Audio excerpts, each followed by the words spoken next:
Hotep à tous, bienvenue sur la chaîne des panafricanistes par essence, par conviction et par excellence. Celle des citoyens kémites par nécessité et obligation de combat.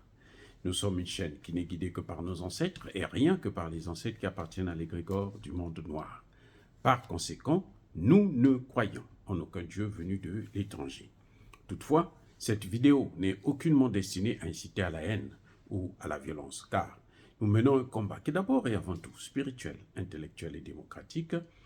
Ensuite, il est politique, géopolitique et géostratégique contre l'impérialisme, le colonialisme, le néocolonialisme et l'endocolonat, qui sont tous qualifiés de crimes contre l'humanité. Nous menons ce combat sur la base du principe fondamental que nous avons hérité de nos ancêtres kémites, qui est celui de la Mahat, c'est-à-dire solidarité, vérité et justice. Vous êtes donc en droit de connaître la vérité et nous avons l'obligation de vous dire la vérité, rien que la vérité, afin que justice soit rendue au continent africain. Et ça, c'est notre modeste contribution dans cette noble lutte en faveur de la souveraineté, la dignité, la solidarité et l'unité africaine. C'est exactement ça que nous appelons le panafricanisme. Bien-aimés frères et sœurs, aujourd'hui nous allons vous parler de la grande invasion. Eux, ils parlent du grand remplacement, mais en fait, ils se trompent. Le grand remplacement, c'est chez nous qu'ils veulent le faire. C'est pour ça qu'on parle de la grande invasion. On veut réoccuper l'Afrique pour le recoloniser et prendre tous les profits. On veut, s'il le faut, chasser tous les Africains ou s'il le faut, les massacrer. Ils ont l'habitude de le faire. Hein. On a décimé tous les natifs américains, les Amérindiens et autres. Donc, c'est pas nouveau, c'est dans leurs habitudes. Ils sont habitués à ça. Mais sauf que cette fois-ci, l'Afrique ne se laissera plus faire. Même s'il y a des endocolons qui, pour leurs intérêts personnels, pour des petites miettes qu'on leur donne, on leur achète une maison, on donne le visa et autres, ils sacrifient l'Afrique. Mais cette fois-ci, ça ne passera pas. Parce que la grande majorité des Africains ont pris conscience de la nécessité de protéger l'Afrique, coûte que coûte. Alors, maintenant, il faut comprendre quel est le mécanisme qu'ils ont mis en place, quelle est la stratégie, la méthode qu'ils vont utiliser ou qu'ils sont en train d'utiliser.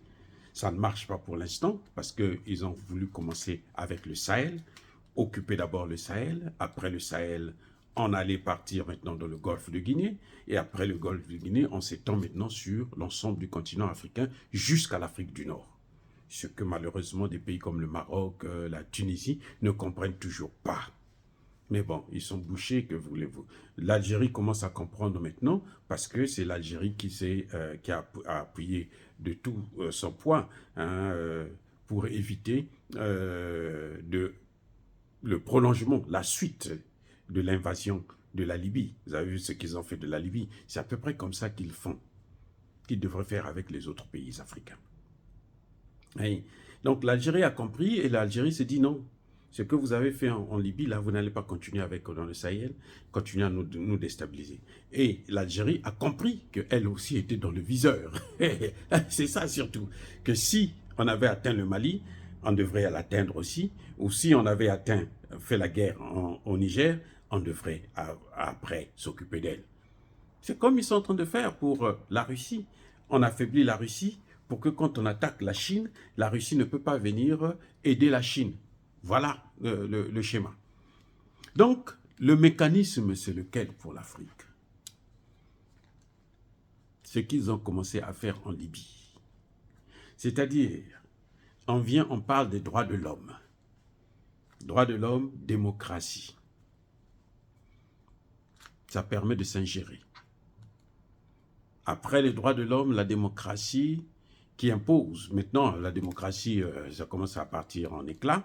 Donc maintenant, ils ont trouvé une autre formule, c'est le droit écologique, hein, le réchauffement climatique.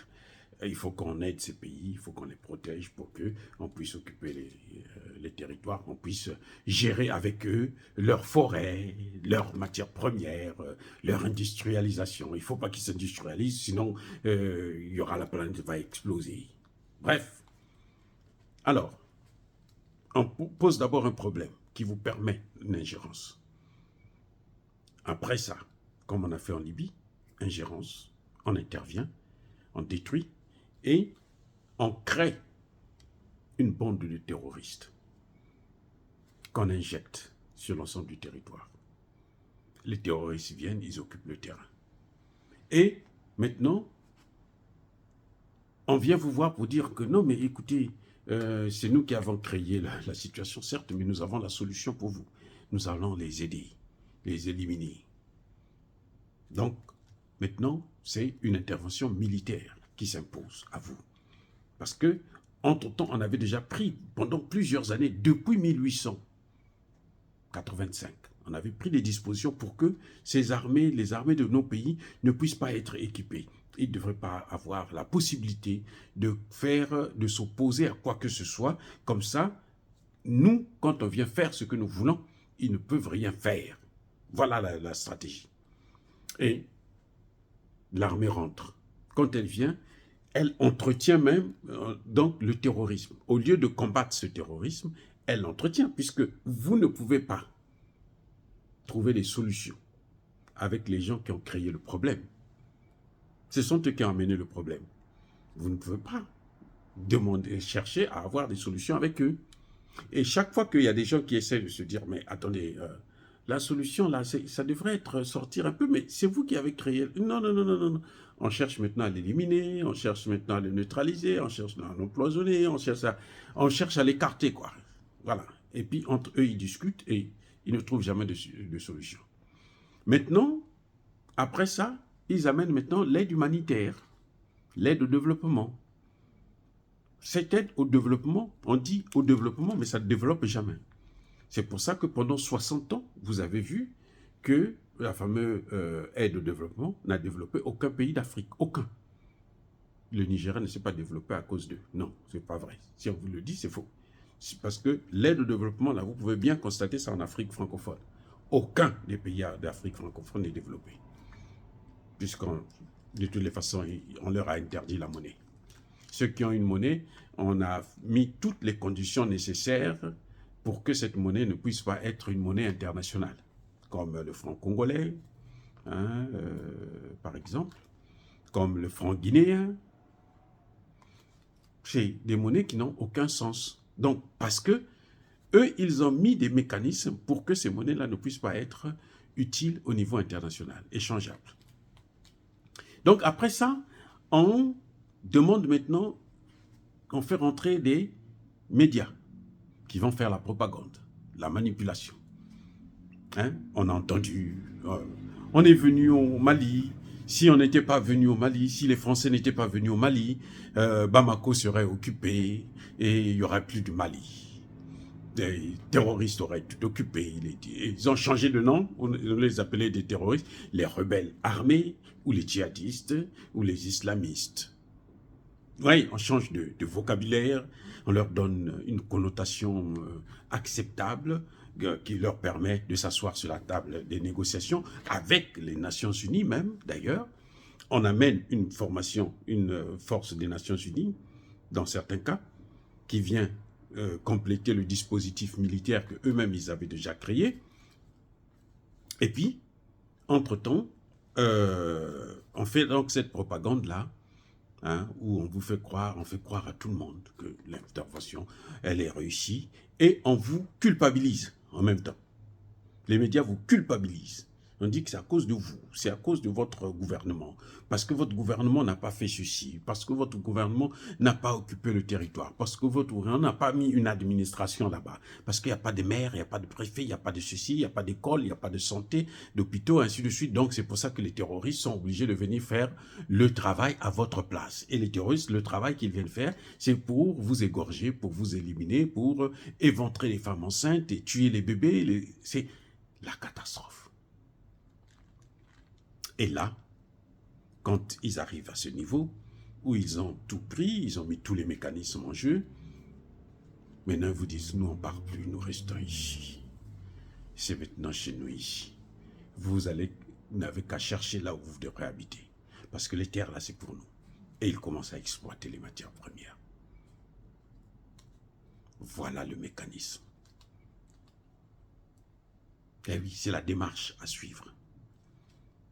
Ils ont été stoppés net par le Mali, suivi par du Burkina Faso et du Niger. Et ces trois pays-là ont sauvé l'Afrique.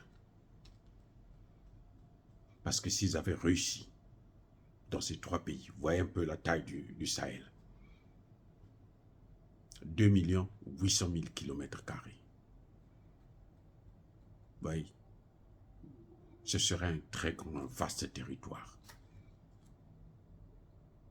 Pour eux, qui devraient occuper, ils ont les matières premières, ils ont l'espace pour installer des très grandes bases militaires, et puis maintenant, ils s'attaquent au golfe de Guinée et au reste de l'Afrique. Voilà la stratégie. Dieu merci, Assimi Goïta est arrivé, Ibrahim Traoré est arrivé, Abdourahmane Tchani est arrivé. Ils ont stoppé net le processus. Dire cela, c'est inciter à la haine ou à la violence. Non. Yaba, colère, veillamale. Mais encore une fois de plus, bien-aimés frères et sœurs, je persiste et je signe. Soyez bénis. Soyez abondamment bénis par le Dieu des Kémites et par nos ancêtres angélisés. Mais que tous ceux qui persécutent le continent africain le pillent et le déstabilisent, qu'ils soient noirs, blancs, chinois, arabes, juifs, indiens, qui qu'ils soient punis, maudits, foudroyés, neutralisés, écrasés, effacés par ce Dieu des Kémites et par nos ancêtres angélisés. Vive l'Afrique éternelle. J'ai dit et j'assume.